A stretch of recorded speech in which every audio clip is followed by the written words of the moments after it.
2019ஆம் ஆண்டை ஒப்பிடும்போது 2020ஆம் ஆண்டு தொழில்துறையினர் தற்கொலை செய்து கொள்வது 29% அதிகரிச்சிருக்கிறது.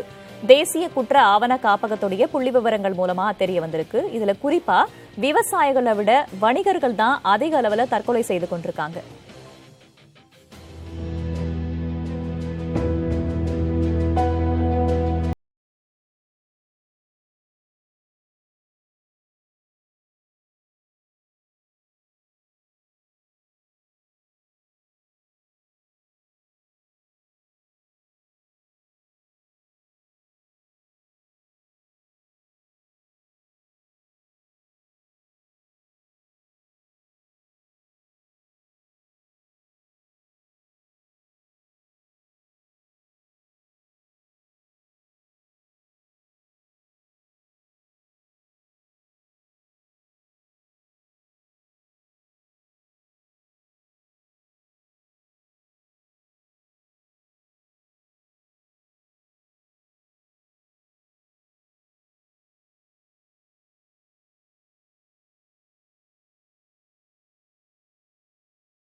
துறை சார்ந்தவர்கள் பயிர்கள் சேதமடைந்து நஷ்டம் ஏற்படுவது, வாங்கிய கடனை கட்ட முடியாதது என மட்டுமே செய்திகளில் பார்த்து வந்த நிலையில் பொது முடக்கம் அனைத்தையும் தலைகீழாக மாற்றிவிட்டதாகவும் தொழில்துறையினருக்கு மிகுந்த நெருக்கடி ஏற்பட்டதாகவும் கூறுகின்றனர். அரசு அறிவித்த உதவிகள் போதுமானதாக இல்லை எனவும் துறை சார்ந்தவர்கள் கூறுகின்றனர். தொழில்துறை முடங்கியதற்கான காரணங்களும் அதற்கான மத்திய அரசு மற்றும் வங்கிகள் எடுத்திருக்கும் முன்னெடுப்புகளையும் பார்க்கலாம். நாட்டின் வளர்ச்சிக்கு தொழில்துறையின் பங்கு பிரதானமானது. கொரோனா பொதுமுடக்கம் ஏற்படுத்திய பாதிப்பு அத்துறையினருக்கு பேரிடியாக விழுந்தது. பெரிய நிறுவனங்கள் முதல் சிறு குறு நடுத்தர நிறுவனங்கள், குடிசை தொழில்கள் என அனைத்து தொழில்களும் பேரிழப்பை சந்தித்தன. பொதுமுடக்கத்தின் போது ஏற்பட்ட போக்குவரத்து பாதிப்பு, தொழிற்சாலை மூடல், கடன் சுமை அதிகரிப்பு உள்ளிட்டவை தொழில்துறை முடங்குவதற்கு முதன்மை காரணமாக கூறப்படுகிறது. பொது முடக்கம் தளர்த்தப்பட்டு இயல்பு நிலை திரும்பினாலும் பாதிப்பிலிருந்து மீள முடியாமல் இன்னும் பல நிறுவனங்கள் தள்ளாடி கொண்டிருப்பதாக அத்துறைகளைச் சார்ந்தவர்கள் தெரிவிக்கின்றனர். மேலும் மூலதன பொருட்கள் பற்றாக்குறை, புலம்பெயர் தொழிலாளர்கள் சொந்த ஊர்களுக்கு சென்றதால் வேலைக்கு ஆட்கள் கிடைப்பதில் ஏற்பட்டுள்ள சிக்கல் உள்ளிட்டவைகளால் பல நிறுவனங்கள் மூடப்பட்டதாகவும் கூறப்படுகிறது. தொழில்துறையினை மேம்படுத்துவதற்கு மத்திய அரசும் பல்வேறு நடவடிக்கைகளை மேற்கொண்டு வருகிறது. வங்கிகள் மூலமாக தொழில்துறையினருக்கு கடன் வசதி, பெற்ற கடன் தொகையினை செலுத்துவதற்கு கூடுதல் அவகாசம் போன்றவைகளும் வழங்கப்பட்டன. சுயசார்பு இந்தியா திட்டத்தின் கீழ் மத்திய அரசு பல்வேறு உதவிகளையும் அறிவித்தது. தொழில்துறையினருக்கு ஏராளமான நிதியுதவி திட்டங்களும் அறிவிக்கப்பட்டன. இருப்பினும் கடன் உதவி மற்றும் வங்கிகளின் திட்டங்கள் அனைத்தும் பெரிய நிறுவனங்களுக்கு மட்டுமே கிடைப்பதாகவும், சிறு முதலீட்டில் செய்யப்படும் தொழில்களுக்கு எந்த சலுகைகளும் கிடைப்பதில்லை என்ற குற்றச்சாட்டுகளும் உள்ளன. இதுகுறித்து பேசுவதற்காக அகில இந்திய உற்பத்தியாளர் கூட்டமைப்பின் திரு ரகுநாதன் நம்மோடு இணைந்திருக்கிறார். அவரிடம் பேசலாம். சார் வணக்கம். 2019ஆம் ஆண்டு ஒப்பிடும்போது 2020ஆம் ஆண்டு தொழில்துறையை சேர்ந்தவங்க கிட்டத்தட்ட 29% தற்கொலை விகிதம் அப்படின்றது அதிகரிச்சிருக்கிறது. இந்த கொரோனா பொது முடக்கம் மட்டும்தான் காரணம் அப்படின்னு பார்க்கலாமா?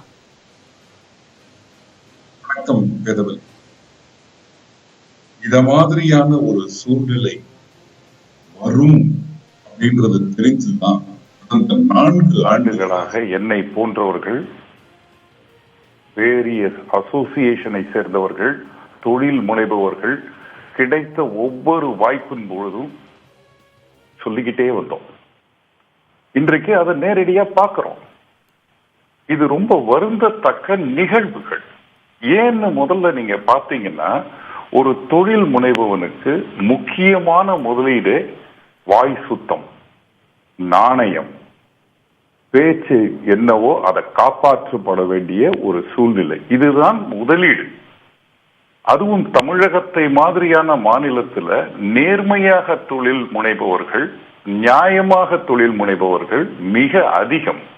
அவர்கள் ரொம்ப சென்சிட்டிவானவங்க. இப்போ அந்த சென்சிட்டிவிட்டியை தான் நம்ம தொட்டோம். எப்ப தொட்டோம்? டிமானிட்டைசேஷன் வந்த பொழுது அதை தொட்டோம். அதுல பாதிக்கப்பட்டாங்க.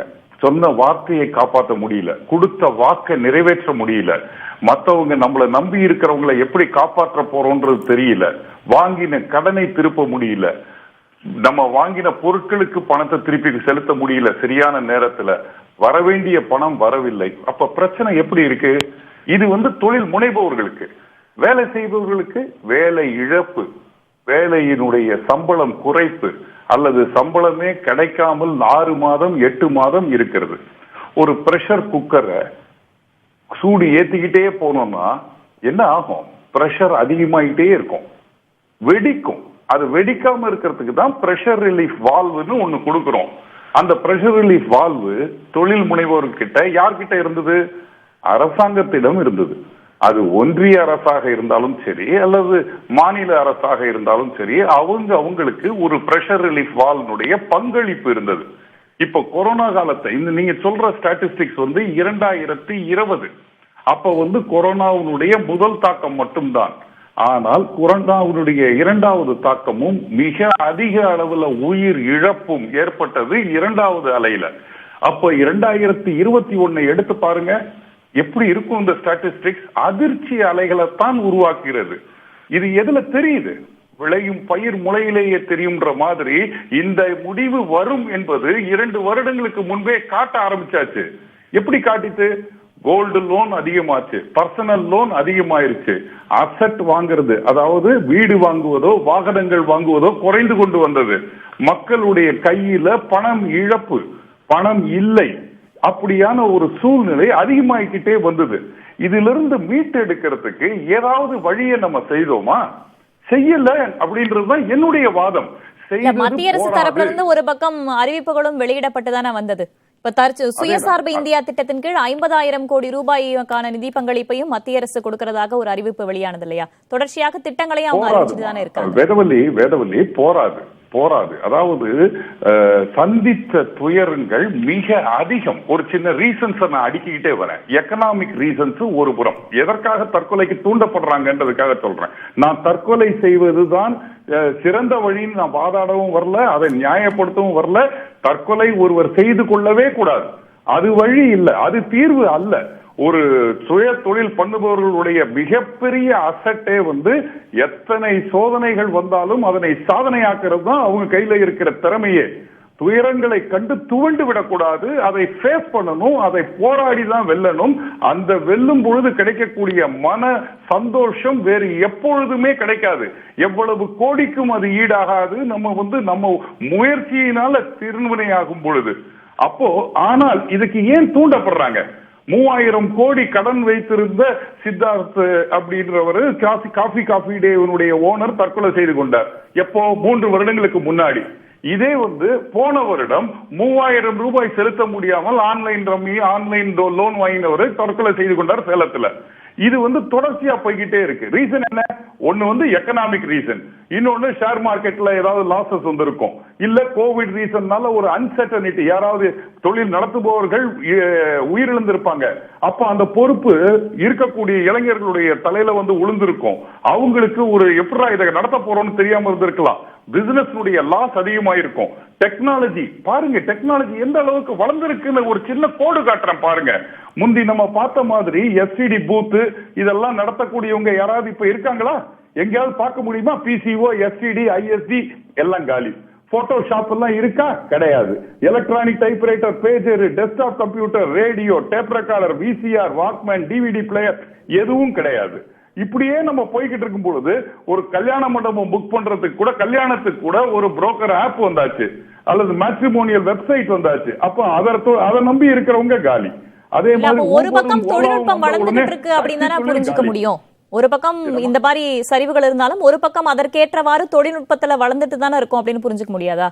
இந்த வளர்ச்சி எதை நோக்கி போகுது? இப்ப எல்லாமே என்னுடைய வருமானம் இழக்கக்கூடிய வளர்ச்சி தானே. அப்ப எனக்கு மாற்று வழி கிடைக்காத பொழுது நான் இதுல இருந்து அதுக்கு மாற முடியாது.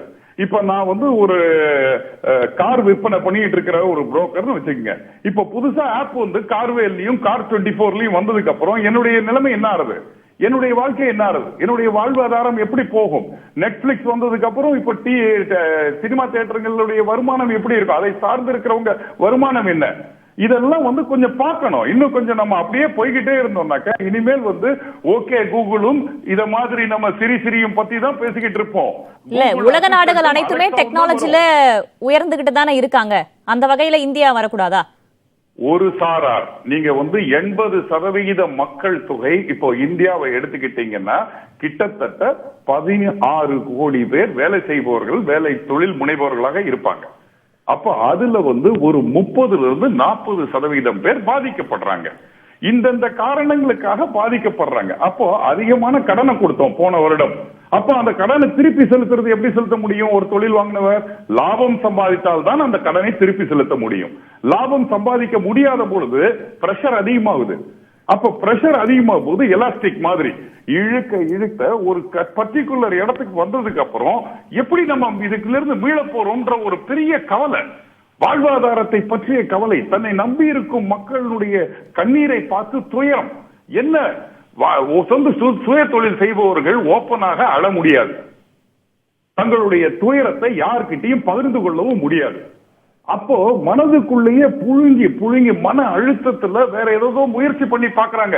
ஆட்டை தூக்கி மாட்டுல போட்டு, மாட்டை தூக்கி ஆட்டுல போட்டு ஏதாவது பண்ணி பாக்குறாங்க.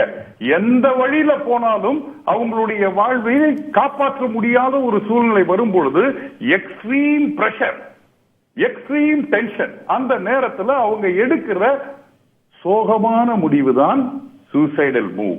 கடந்த ஆண்டு விவசாயிகளை விட தொழில்துறையினர் அதிக அளவில் தற்கொலை செய்து கொண்ட விவகாரம் தொடர்பாக மக்கள் என்ன சொல்கிறார்கள் பார்க்கலாம். 2016 மத்திய அரசாங்கம் கொண்டு வந்த பண மதிப்பு நீக்கம் ஒரு பெரிய அழிவினுடைய துவக்கம் அதுன்னு சொல்லலாம். அதுக்கு பிறகு ஜிஎஸ்டி வந்தது. ஏற்றுமதிக்கு டிராபேக் கொடுத்துட்டு இருந்தது, டிராபேக் குறைப்பு. இது மூணுமே இந்த திருப்பூர் பனியன் தொழிலில் ஒரு மிகப்பெரிய பாதிப்பை உடனடியாக ஏற்படுத்துச்சு. விலைவாசி ஏறிடுது. ஆனால் அதற்கான சம்பளம்ங்கிறது அதிகப்படுத்துகிற ஏற்பாடுங்கிறது இல்லை. ஏன்னா சின்ன முதலாளிகள் இல்லை, அப்போ தொழில் நடத்துறது மிகப்பெரிய பிரச்சனையோடு ஓடிக்கிட்டு இருக்கிற போது இதை செய்ய முடியறதில்லை. தற்கொலைங்கிற ஒரு எண்ணம் வருதுங்கிறப்ப அவங்க உச்ச அழுத்தத்தில் தான் இருக்காங்கன்னு நினைக்கிறோம். அந்த நேரங்களில் நீங்கள் நண்பர்கள் குடும்பத்தோடு பேசுகிறத விட, ஏன் ஒரு சைக்காலஜிஸ்ட் பேசுகிறத விட உடனடியாக அறிவியல் சார்ந்த சைக்காட்ரிஸ்ட் மருந்துகள் மூலிமா செயல்படக்கூடிய ஒரு மருத்துவரை நாடுறது தான் சரியான தீர்வாக இருக்கும். திரு ரகுநாதன், தொழில்துறையினரை பொறுத்த வரைக்கும் அது தனிநபர் சார்ந்தது கிடையாது, ஒரு சமூகம் சார்ந்தது. ஒரு நாட்டுடைய வளர்ச்சியே தொழிலை வைத்துதான் இருக்கிறது அப்படின்னு சொல்லலாம். இந்த மாதிரியான தற்கொலைகள் எது மாதிரியான தாக்கத்தை ஏற்படுத்தும் வருங்காலத்துல? மிகப்பெரிய தாக்கத்தை ஏற்படுத்துமா? வாழ்விலிருந்து காப்பது வேறு, வாழ்வாதாரத்திலிருந்து காப்பது வேறு. இரண்டும் வேறு விதமாக பார்க்கணும். இரண்டும் இரண்டு கண்கள் மாதிரி நாட்டுக்கு. போன வருடமும் இந்த வருடமும் எவ்வளவு கோடிக்கணக்கான ரூபாய் வாழ்விலிருந்து காப்பதற்கு செலவிட்டோம். இப்ப அதிலிருந்து காப்பாத்தி இதுல விட்டுறக்கூடாது. அதனால முதல் கடமையாக இப்ப செய்ய வேண்டியது நம்ம வாழ்வாதாரத்தை நம்பி இருந்து அதை இழந்தவர்களை காப்பாற்றப்பட வேண்டும், மீட்டெடுக்கப்பட வேண்டும். இது பண்ண தவறிட்டோம். இத்தனை நாளுக்கு முன்னாடியே பண்ணிருக்கணும். இது பேரலாக பண்ணிருக்கணும். இதுக்கு உண்டான எனஃப் இண்டிகேஷன்ஸ் இருந்தது. இன்றைக்கு தொழில் முனைபவர்கள் 3 விதமாக பிரிச்சுக்கலாம். ஒண்ணு என்னுடைய தொழில் இனிமேல் நடத்த முடியாது, நான் எப்படியாவது இதிலிருந்து விலக்கு பெறணும், இதிலிருந்து வெளியில வரணும்னு நினைக்கிறவங்களுக்கு எவ்வளவு சீக்கிரமாக அவங்க வெளியில வருவதற்கு உதவணுமோ அந்த உதவிகளை அரசாங்கம் செய்தா வேண்டும், அல்லது பேங்குகள் செய்தா வேண்டும், அல்லது RBI செய்தா வேண்டும். மேலும் மேலும் அவனுடைய குரல் விலையை பிடித்து அமுக்கிறதுக்கு பதில ஒன் டைம் செட்டில்மெண்ட் முறையில அவங்களுக்கு ஒரு முறை வசதிகளை ஏற்படுத்தி கொடுக்கணும்.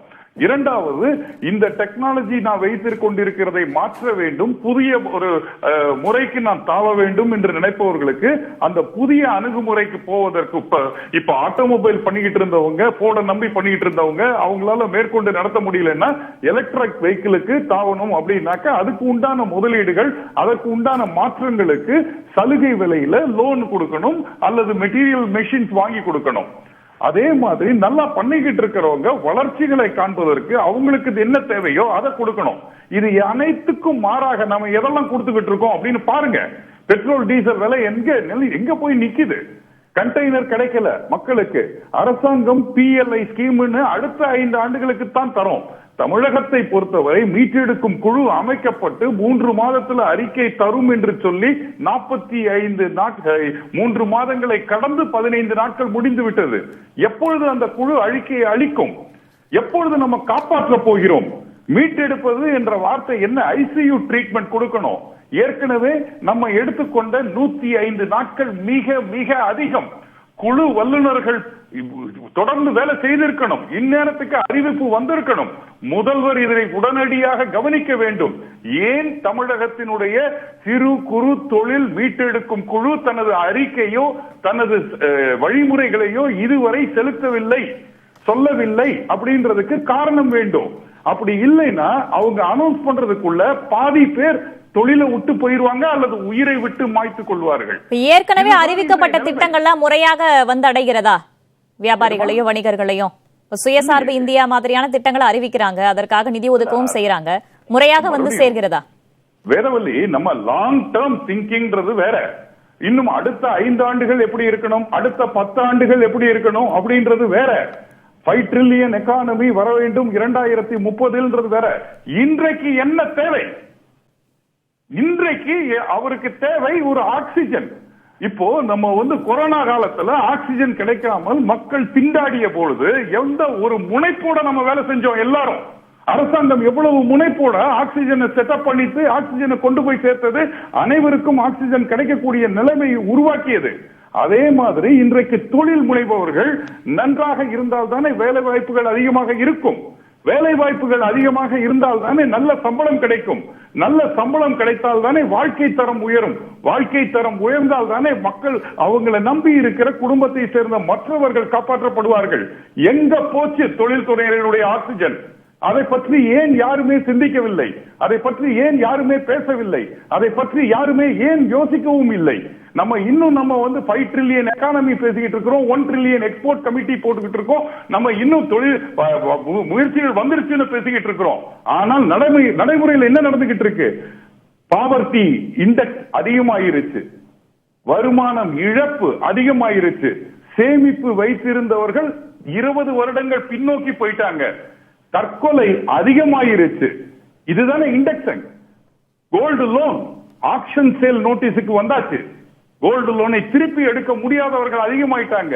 அப்போ வறுமை கோட்டிற்கு மேல இருந்தவர்கள் வறுமை கோட்டிற்கு கீழே வந்துகிட்டு இருக்காங்க. தொழில் முனைபவர்கள் காணாமல் போய்கிட்டு இருக்காங்க. நிதர்சனமான உண்மை. ஒண்ணு ஆர்டர் கிடையாது, இல்ல ஆர்டர் இருக்கு பொருள் கிடையாது, பொருள் இருக்கு ஆட்கள் கிடையாது, ஆட்கள் இருக்காங்க பணம் கிடையாது, எல்லாம் இருக்கு லாபம் கிடையாது. இத்தனையும் மீறி லாபம் பண்ணாக்க பேங்க் அதை எடுத்துக்கிட்டு போயிடுது. பேங்க் கொடுத்தது போக மீறி ஏதாவது கொஞ்சம் இருந்தால் அரசாங்கம் வட்டியாக அதை எடுத்துக்கொள்ளுது. எப்படி வாழ்க்கையை நடத்த முடியும்? என் உழைப்பு உங்களுக்கு மட்டுமே சாதகமாக இருந்தால் ஏன் உழைக்க வேண்டும்? இத்தனை வருடம் கடினமாக கஷ்டப்பட்டு உழைத்து நான் நன்றாக இருந்த பொழுது அரசாங்கத்துக்கு திருத்திய வரும்படியை இப்பொழுது நான் கஷ்டப்படும் பொழுது ஏன் அரசாங்கம் என்னுடன் பகிர்ந்து கொள்ளவில்லை? இந்த கேள்விதான் எல்லாருடைய மனதிலையும் இருக்கிறது. வருத்தத்தக்க ஒரு முறையில நம்ம சென்று கொண்டு இருக்கிறோம். இதை உடனடியாக கவனத்திற்கு எடுக்கணும். சரி, நிச்சயமாக தொழில்துறையினர் பல்வேறு விதமான பாதிப்புகளை தொடர்ச்சியாக சந்தித்து வருகிறாங்க. மத்திய மாநில அரசுகள் உடனடியாக இதனை கவனத்தில் எடுத்துக்கொண்டு அடுத்த கட்ட முன்னெடுப்பை எடுப்பது இந்த நேரத்தில் அவசியமாகிறது. இணைப்பில் வந்து கருத்துக்களை பகிர்ந்து கொண்டமைக்கு நன்றி திரு ரகுநாதன்.